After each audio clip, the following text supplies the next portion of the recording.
Doesn't it piss you off when YouTubers say they'll teach you how to light a scene on a budget and then tell you to buy some fancy 800 pounds light? That's not what I call on a budget. For me, on a budget is lighting a scene with things you have already at home or that you can buy at any local store for less than 10 pounds. So that's exactly what I'm going to teach you to do today. Light setup number 1. The easiest way to light up a scene is to use the sunlight or any practical lights you already own. As you can see, it's the middle of the night, so I'm not going to use the sunlight, but you can use any practical light that you have already where you're filming. And I already hear you saying, but Marc, that's not cool enough, that's not going to look professional. Well, that's because you don't know how to fucking light a scene, do you, you dumbass? No worries, Daddy Marc is here to teach you. Tada. That looks alright already. Turn down the ISO a bit.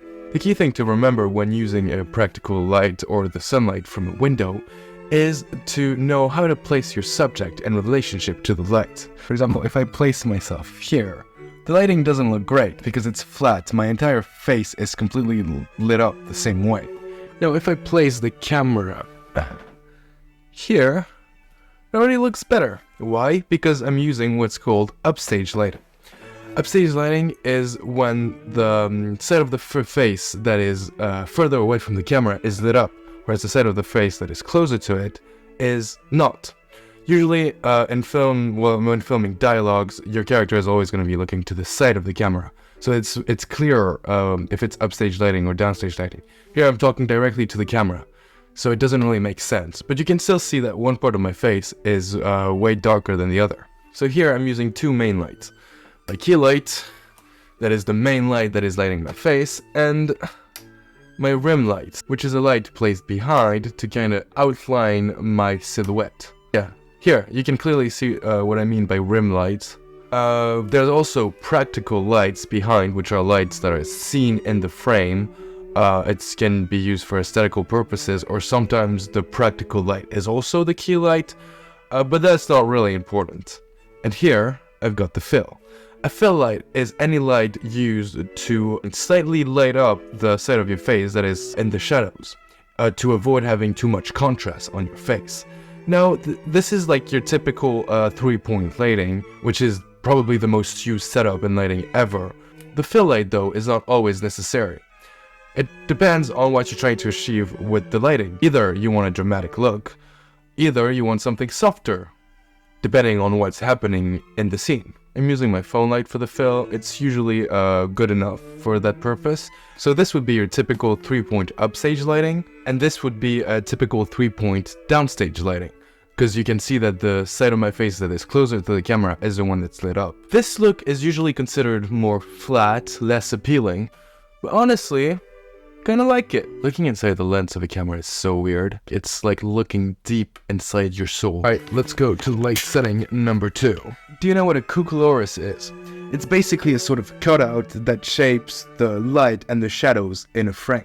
Probably familiar with those if you've ever seen like film noir, where you'll usually see shadows from like curtains in the shape of lines. That's probably the most famous use of cucoloris in the industry. But basically anything that shapes the light that reaches your subjects and whatever is inside the frame is a cucoloris. Now, most of the time it's made out of cardboard, or if you're a bit more professional, of like some sort of plastic or whatever, anything can be a cucoloris. Today we're gonna use water. Alright, so this is a light I bought for, I think if I remember correctly, £4 at a local store.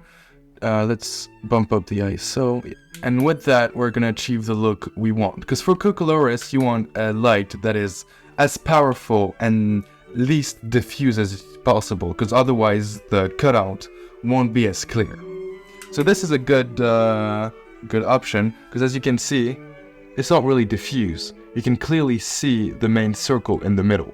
So it's actually pretty funny, because I found out this technique whilst looking for things to pass my light through to create interesting patterns. And I decided to pass my light through this little bottle right here. And look what it does. You see it? See the little pattern? Basically the pattern you'll have will depend on your light. Here, as you can see, this light is basically a bunch of little circles, and so that's why you have this multi-layered pattern in the background. All the water does is turn the circles into ovals. And here, since there's a lot, it creates this like kind of wiggly pattern. But if your light only have one source, like this one, the pattern will be way simpler. You see, it's only one oval, whereas in the other it was like a wiggly pattern. So to make sure to, depending on the pattern you want, to buy a light with more or less light sources, basically. I put the light here on this side. It creates this intricate pattern that I already mentioned. But if you put the light under, you get more this kind of underwater vibe aesthetic. And the closer you go, yeah, that's kind of cool. The closer you go, the more it's like the movement is going to be clear. Other example, using this little fake plant I have in my room. Get this cool jungle pattern. Basically, by placing my light through the leaves, you get this quite nice jungle pattern. You can make it as big as you want. Here, it looks like I'm in a jungle. Isn't that cool? And I can rig it pretty easily. Like, as solo filmmakers, you'll soon realize that this is your best friend. All you gotta do is take a little piece of tape, place it on your phone,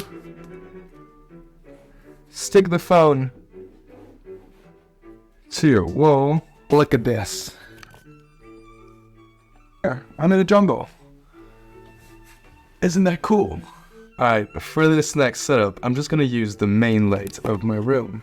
I quite like it because of its very orange tint, and because lighting your subject from like directly above is quite rare in cinema, which allows you some pretty creative choices. It creates this sort of unrealistic, epic, theatric vibe. This setup is really straightforward. What you're gonna do is set the light to max strength, and then the ISO to its minimum. And if even then it's still not dark enough, you can use an anti-filter to make it even darker. What I did is I taped my towel to the ceiling in the background to make it seem like a theater curtain. And with a bit of sound design and with some stock footage, boom, you're in a theater. The fourth lighting setup is the one I used in this shot of a little star. So for this particular shot, I made my own gels. I know gels aren't particularly expensive, but I couldn't find any in any of my local shops, and I'm not really a fan of ordering online, especially with Amazon for obvious reasons. And so I just took like plastic sheets and I painted them with red paint.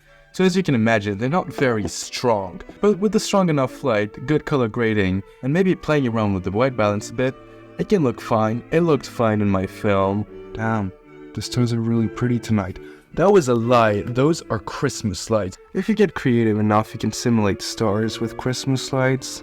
It looks nice. Playing with reflections and like mirrors and things that reflect in general is always a good idea. It's creative. It looks nice. I hope you enjoyed this video. Leave a like. You can leave a comment saying what other light setup you'd want me to show you how to do on a budget. And see you next week. Subscribe.